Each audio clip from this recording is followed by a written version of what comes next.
بسم اللہ الرحمن الرحیم۔ السلام علیکم ناظرین، 12 ربیع الاول کے مبارک دن مستونگ اور ہنگو میں خودکش دھماکوں اور بڑے پیمانے پر خون ریزی کے بعد حکومت پاکستان نے سیکورٹی کے سلسلے میں کئی اہم اقدامات لیے ہیں، جن میں سے ایک فیصلہ یہ کیا گیا ہے کہ پاکستان میں جتنے بھی غیر ملکی تارکین وطن ہیں وہ 31 اکتوبر تک ملک چھوڑ جائیں۔ اس فیصلے کو خصوصی طور پر افغان مہاجرین کے ساتھ ریلیٹ کیا جا رہا ہے، کیونکہ یہ خدشہ ظاہر کیا جا رہا ہے کہ یہ جو پاکستان میں دہشت گردی ہے، اس کے جو محرکات ہیں یا جو اس کے بیس کیمپ ہیں وہ افغانستان میں ہیں، اور یہاں پہ جو مہاجرین ہیں ان میں سے کئی صورتکاری کا اگرچہ ان مہاجرین میں یا غیر قانونی تارکین وطن میں اور لوگ بھی شامل ہیں، جن میں بنگالی ہیں، عراقی ہیں، فلسطینی ہیں، مختلف اقوام کے لوگ ہیں، لیکن زیادہ تر اس کا نشانہ افغانیوں کو کہا جا رہا ہے، اور افغانیوں نے نقل مکانی بھی شروع کر دی ہے، جبکہ ان کے خلاف کریک ڈاؤن کا بھی آغاز ہو چکا ہے۔ ناظرین، افغان مہاجرین افغان جہاد کے نتیجے میں 1979 کے بعد جب روس نے وہاں یلغار کی تھی تو پاکستان آنا ان کی آمد شروع ہوئی، اور قریباً 40 لوگ پاکستان آئے، 40 لاکھ لوگ پاکستان آئے، اور یہ 40 لاکھ لوگ اب گزشتہ 40 سال سے پاکستان میں مقیم ہیں۔ سوال یہ پیدا ہوتا ہے کہ کیا یہ 40 لاکھ لوگ جو 40 سال سے پاکستان میں مقیم ہیں یہ 4 ہفتوں میں ملک چھوڑ سکیں گے، اور آیا یہ فیصلہ قابل عمل ہے جس کا کہا گیا ہے؟ اگر تو یہ ایک طالبان حکومت پر ایک پریشر ٹیکٹس ہے تو اس کو کچھ کہا جا سکتا ہے اس کے لیے کسی حد تک، وہ بھی، لیکن اگر یہ واقعی قابل عمل فیصلہ اس کو میں تو نہیں سمجھتا کہ یہ ممکن ہے یہ اس عرصے میں یہ سرحد چھوڑ جائیں۔ اور دوسری بات یہ ہے کہ کیا واقعی اگر یہ مہاجرین پاکستان سے چلے گئے تو واقعی پاکستان میں دہشت گردی ختم ہو جائے گی؟ یقینی بات ہے کہ اس کا جواب نفی بھی ہے، کیونکہ صرف مہاجرین اس میں شامل نہیں ہیں بلکہ اس میں ٹی ٹی پی کے لوگ ہیں، اور پاکستان کے لوگ اس میں شامل ہیں۔ کچھ افغانیوں کی بے شک ان کو حمایت حاصل ہوگی، اگرچہ سرکاری طور پر طالبان حکومت اس کی نفی کرتی ہے، لیکن بہت سارے لوگ ہیں جن میں خود ساختہ افغان جنرل مبین جیسے لوگ بھی شامل ہیں جو پاکستان کو کسی بھی قسم کے تانے دینے سے نہیں ہچکچاتے،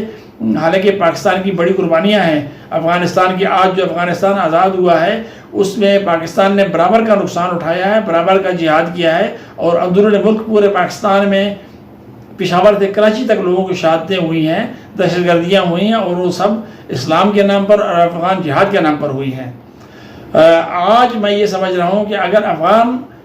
لوگوں کو نکالنے کے لیے فورس کا استعمال کیا گیا، قوت کا استعمال کیا گیا، تو اس سے ہو سکتا ہے کہ دونوں ملکوں کے تعلقات میں دوبارہ خرابی پیدا ہو، کیونکہ 40 لاکھ لوگ کوئی کم تعداد میں لوگ نہیں ہیں، یہ بہت بڑی تعداد ہے لوگوں کی، اور اتنی بڑی تعداد میں لوگوں کو ناراض نہیں کیا جا سکتا۔ اگر اس کو مجبور کیا گیا تو اس بات کا خدشہ ہے کہ افغانستان پھر بھارت یا کسی پاکستان دشمن ملک کی گود میں نہ جا بیٹھے۔ جن لوگوں نے یہ فیصلہ کیا ہے بلا شبہ وہ اعلیٰ دماغ ہیں، ہم سے کہیں زیادہ انہیں معلومات بھی حاصل ہیں اور وہ سمجھدار بھی ہیں، لیکن ہمیں جو سمجھ آتی ہے خامیاں وہ ان کو بیان کرنا ہمارا فرض ہے۔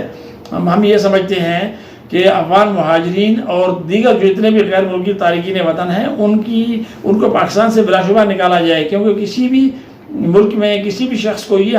حق حاصل نہیں ہے کہ وہ غیر قانونی طور پہ وہاں رہے جب تک اس کے پاس قانونی دستاویزات نہ ہوں۔ تو پہلے مرحلہ بات تو یہ ہے کہ جن لوگوں کے پاس قانونی دستاویزات ہیں وہ ان کے مطابق ان کے ساتھ سلوک کیا جائے، اور جن کے پاس قانونی دستاویزات نہیں ہیں ان کی وہ دستاویزات انہیں فراہم کی جائیں، اور جو لوگ ان دونوں دائروں سے نکل جائیں ان کے خلاف ایکشن کیا جائے اور انہیں واپس کیا جائے۔ یہاں یہ بھی ضروری ہے کہ ہم یہ بھی دیکھیں کہ یہ بہت سارے لوگوں نے غیر قانونی طور پر اپنی اسناد حاصل کی ہوئی ہیں رہنے کی، اور اس میں ہمارے اپنے لوگ شامل ہیں جو پیسے لے کے رشوت لے کے ان سے ان کے شناختی کارڈ بناتے ہیں، ان کے پاسپورٹ بناتے ہیں، اور کئی مرتبہ افغانیوں کی وجہ سے پاکستان کو بیرون ملک شرمندگی کا سامنا کرنا پڑا، کیونکہ پاکستانی پاسپورٹ پہ انہوں نے مجرمانہ حرکتیں کی۔ تو ایسے لوگوں کے لیے ایک مربوط پالیسی چاہیے۔ یہ 1 مہینے یا 4 ہفتوں کا یا 2 مہینے کا کام نہیں ہے، بلکہ میں یہاں یہ بھی آپ کو یاد دہانی کرانا چاہتا ہوں کہ پاکستان اور افغانستان کے درمیان بارڈر مینجمنٹ کی باتیں گزشتہ حکومتوں کے دوران، خصوصاً چونکہ یہ وزارت داخلہ اور مسلح افواج کا مشترکہ کام ہوتا ہے، تو جنرل راحیل شریف صاحب کے دور سے یہ بات شروع ہوئی تھی کہ بارڈر مینجمنٹ کی جائے گی. اگرچہ خاردار تار مکمل ہو چکی ہے لیکن 8-10 سال کا عرصہ گزرنے کے باوجود بارڈر مینجمنٹ کیوں نہیں ہو سکی پاکستان اور افغانستان کے درمیان؟ اسمگلنگ کیوں ہو رہی ہے؟ غیر قانونی لوگ بغیر ویزے کے بغیر کاغذات کے کیوں داخل ہو رہے ہیں؟ تو یقیناً اس میں ہماری کچھ اپنی بھی کمزوریاں ہیں. جہاں تک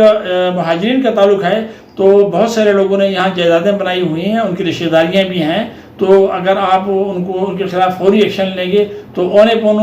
پونے داموں انہیں اپنی جائیدادیں بیچنی پڑیں گی. تو یہ ایک قسم سے کی حق تلفی بھی ہوگی اور اس سے پاکستان کو عالمی طور پر نکتہ چینی کا اور مشکلات کا سامنا کرنا پڑ سکتا ہے یونائٹڈ نیشن کی طرف سے، UNHCR کی طرف سے، انسانی حقوق کی تنظیموں کی طرف سے. تو یہ ایک فوری طور پر پریشر کی ٹیکنس تو ہو سکتی ہے لیکن میرے خیال میں یہ قابل عمل نہیں ہے. لیکن ضرورت اس بات کی ہے کہ ایک قابل عمل پالیسی بنائی جائے پاکستان میں جس کا فقدان ہے. میں یہ بھی کہتا ہوں یہاں پہ کہ ہمارے ہر شعبے میں ایک ایڈاکسزم چل رہا ہے اور پاکستان کے پیچھے رہ جانے کی وجہ، اس کی معاشی بدحالی کی وجہ، اس کی بیکورڈنس کی وجہ یہ ہے کہ یہاں پہ پالیسیوں کا تسلسل نہیں ہے.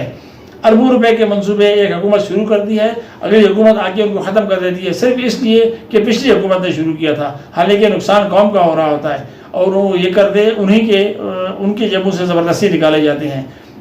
تو افغان مہاجرین کے بارے میں بھی میں یہ سمجھتا ہوں کہ حکومت اور خصوصاً جو غیر ملکی تارکین وطن ہیں تمام، ان کے بارے میں ایک مستقل پالیسی اپنائی جائے اور پھر اس پر عمل درآمد کیا جائے اور جو غیر قانونی طور پہ لوگ رہتے ہیں انہیں بے دخل کیا جائے. اور اگر کوئی پاکستان کی شریعت لینا چاہتا ہے اس کے لیے مناسب وہ وسائل فراہم کرتا ہے جیسے پوری دنیا کا رواج ہے. آپ امریکہ کی نیشنلٹی لے سکتے ہیں، کینیڈا کی لے سکتے ہیں، تو پاکستان کیوں نہیں دے سکتا؟ تو جو افغانی پیسے دے کے یا دیگر وسائل دے کے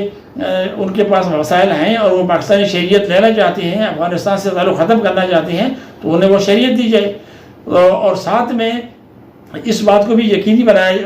بنایا جانا چاہیے کہ یہ جو لوگ ہیں جو بارڈر کراس کر رہے ہیں انہیں غیر قانونی طور پر بارڈر کراس کرنے سے روکا جائے. میں یہ سمجھتا ہوں کہ افغان مہاجرین کی فوری واپسی سے پاکستان میں دہشت گردی ختم نہیں ہوگی بلکہ یہ ایک سنگین اور الگ مسئلہ ہے. اس سے اسی طرح سے نمٹنا ہوگا. ہمارے مسلح افواج کے، ہمارے سرحدی محافظوں کے لوگ شہادتیں پیش کر رہے ہیں، ان کا بھی احساس کرنا ہوگا اور ہمیں یہ بھی خیال رکھنا ہوگا کہ افغان جہاد میں ہزاروں پاکستانیوں کا خون شامل ہے اور پشاور سے لے کے کراچی تک لوگوں نے شہادتیں پیش کی ہیں، دہشت گردی کا شکار رہے ہیں، تنزلی کا شکار رہے ہیں اور اس کو اس طرح سے کہ ایکشن سے میرے خیال میں ضائع کرنا مناسب نہیں ہوگا. میں ایک دفعہ پھر یہ کہنا چاہتا ہوں کہ جن لوگوں نے یہ پالیسی بنائی ہے وہ یقیناً اعلیٰ دماغ کے حامل ہیں اور ہم سے زیادہ سمجھدار ہیں، لیکن جو ہم یہ سمجھتے ہیں کہ اس پالیسی میں جو نقائص ہیں، جو کمزوریاں، ان کی نشاندہی کرنا ہمارا فرض ہے اور اگر یہ قابل غور ہوں تو ان پر بھی نظر ڈالی جائے اور ان کو بھی دیکھا جائے اور ایسا معاملہ ایسے طریقے سے حل کیا جائے کہ سانپ بھی مرے اور لاٹھی بھی نہ ٹوٹے، یعنی دو برادر ملکوں کے تعلقات بھی خراب نہ ہوں اور معاملات بھی حل ہو جائیں. ناظرین، پروگرام کے بارے میں رائے ضرور دیجیے. اللہ حافظ.